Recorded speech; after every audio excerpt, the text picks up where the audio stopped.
જય શ્રીમન નારાયણ. રામાનુજદાસ શ્રીમાન ગટ્ટુ વેણુગોપાલ સ્વામી દ્વારા વર્ણન કરેલ શ્રીમદ ભગવદ્ ગીતાનું ગુજરાતી ભાષાંતર હું આપને કહી રહી છું. અધ્યાય 18 મોક્ષ સંન્યાસ યોગ. શ્લોક 12. અનિષ્ટમ ઇષ્ટમ મિશ્રંચ ત્રિવિધમ કર્મણઃ ફલમ ભવતિ અત્યાગિનાં પ્રેત્યા ન તુ સંન્યાસિનાં ક્વચિત. ઓમ. ગીતાચાર્ય શ્રી કૃષ્ણ પરમાત્મા અર્જુન સાથે આપણને બધાને મોક્ષ સંન્યાસ યોગ શીખવી રહ્યા છે. પરમાત્મા કહે છે, અર્જુન, પ્રત્યેક કર્મના 3 પ્રકારના પરિણામો છે: સુખદ, દુઃખદ અને મિશ્ર, અર્થાત સ્વર્ગ, નર્ક અને આ મૃત્યુલોક. જેવો કર્મ કરે છે અને કર્મોના ફળનો ત્યાગ કરતા નથી, તેવો આ 3 પ્રકારના પરિણામોનો અનુભવ કરશે.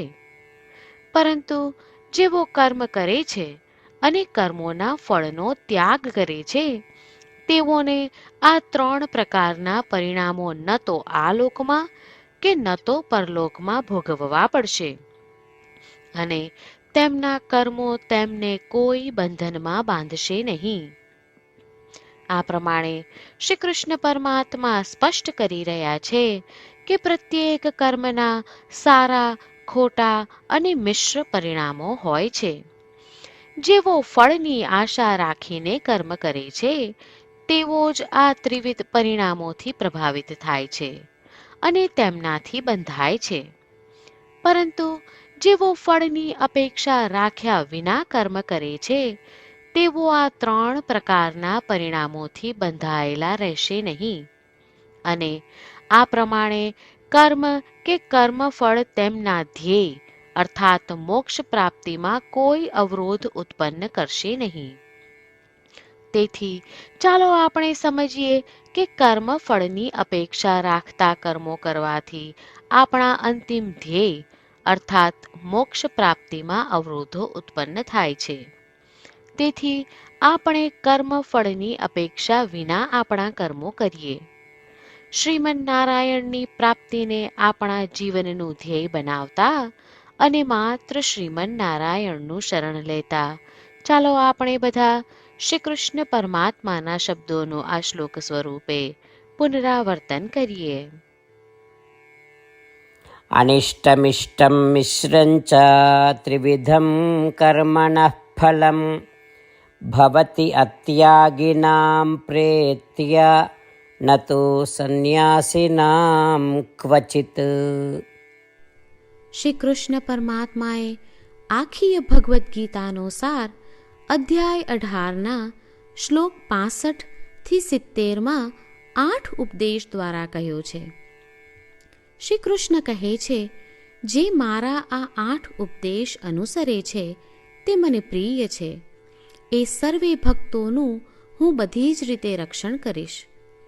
શ્રી કૃષ્ણ પરમાત્મા પાસેથી આખી ભગવદ્ ગીતા સાંભળ્યા પછી અર્જુન કહે છે, કરીશ્યે વચનમ તવ, એટલે કૃષ્ણ, હું તમારી આજ્ઞાનું પાલન કરીશ, તમે કહો છો એમ કરીશ. અને આથી જ શ્રી કૃષ્ણએ દરેક પ્રકારના યશ અને વિજય અર્જુનને આપ્યા છે. તો ચાલો આપણે પણ પરમાત્માને 8 વાતો પાળવાનું વચન આપીએ. પરમાત્માને આપેલા વચનથી મોટી કોઈ પૂજા, તપ કે યજ્ઞ નથી. 8 પ્રતિજ્ઞાઓ જે આપણે લેવી જોઈએ તે હું હવે કહું છું. આપ સૌ પણ એનો મન અને હૃદયથી વિચાર કરો. આ રીતે શ્રી કૃષ્ણને વચન આપતી વખતે આપણે સૌ શ્રી કૃષ્ણની હસતી મુખમુદ્રાનો મનમાં વિચાર કરીએ અને પરમ આનંદનો અનુભવ કરીએ. જય શ્રીમન નારાયણ. આપણા 8 વચનો આ પ્રમાણે છે. આપણું પહેલું વચન: હે શ્રીમન્નારાયણ, તમારા ઉપદેશ પ્રમાણે હું હંમેશા તમારું ધ્યાન અને ચિંતન કરીશ. આપણું બીજું વચન: હે શ્રીમન્નારાયણ, તમે કહ્યું છે તેમ હું સદાય તમારી ભક્ત રહીશ.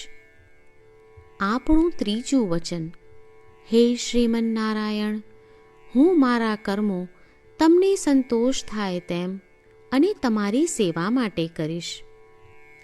આપણું ચોથું વચન: હે શ્રીમન્નારાયણ, તમે અનુસરવા કહ્યું છે તેમ મને પૂર્ણ શ્રદ્ધા છે કે હું તમારી છું. હું સદાય મારા હાથ જોડી તમને નમસ્કાર કરીશ, તમારી ભક્તિ કરીશ. આપણું પાંચમું વચન: હે શ્રીમન્નારાયણ, હું તમારા શબ્દો યાદ કરું છું. મામેકમ શરણમ વ્રજ, તમે તમારી શરણમાં આવવા કહ્યું છે. શ્રીમન્નારાયણ, હું માત્ર તમારા જ શરણમાં છું. આપણું છઠ્ઠું વચન: હે શ્રીમન્નારાયણ, આપે કહ્યું છે મા શુચ, તમે અમને આશ્વાસન આપી શોક ન કરવા માટે કહ્યું છે. તો હું દુઃખી નહીં થાઉં, શોક નહીં કરું.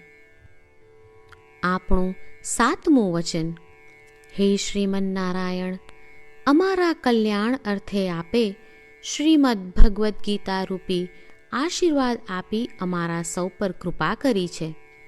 તો હું દરરોજ ઓછામાં ઓછો 1 શ્લોક વાંચીશ અથવા સાંભળીશ એવો સંકલ્પ લઉં છું. આપણું આઠમું વચન: હે શ્રીમન્નારાયણ, હું ગીતાના દૈવી શબ્દો એ ભક્તો સુધી પહોંચાડવાનો પ્રયત્ન કરીશ જેઓ ગીતાથી અજાણ છે. હે શ્રીમન્નારાયણ, તમે કહ્યું છે તેમ કરીશ, તમે કહ્યું છે એમ વર્તીશ અને તમારા માટે જ કર્મ કરીશ.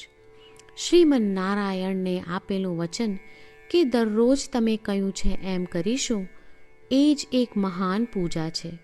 તો ચાલો આપણે સૌ દ્રઢ શ્રદ્ધા સાથે પ્રભુ પાસે એક સંકલ્પ લઈએ. શ્રીમન્નારાયણ, કરીશ્યે વચનમ તવ. શ્રીમન્નારાયણ, હું તમારી આજ્ઞાનું પાલન કરીશ. સર્વમ શ્રી કૃષ્ણાર્પણમસ્તુ. જય શ્રીમન્નારાયણ. અનિષ્ટમ ઇષ્ટમ મિશ્રં ચ ત્રિવિધં કર્મણઃ ફલં ભવતિ અત્યાગિનાં પ્રેત્યા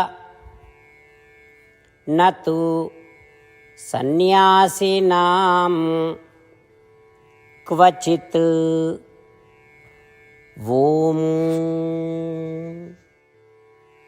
અનિષ્ટમિષ્ટં મિશ્રં ચ ત્રિવિધં કર્મણઃ ફલં ભવતિ અત્યાગિનાં પ્રેત્યા ન તુ સંન્યાસિનાં ક્વચિત.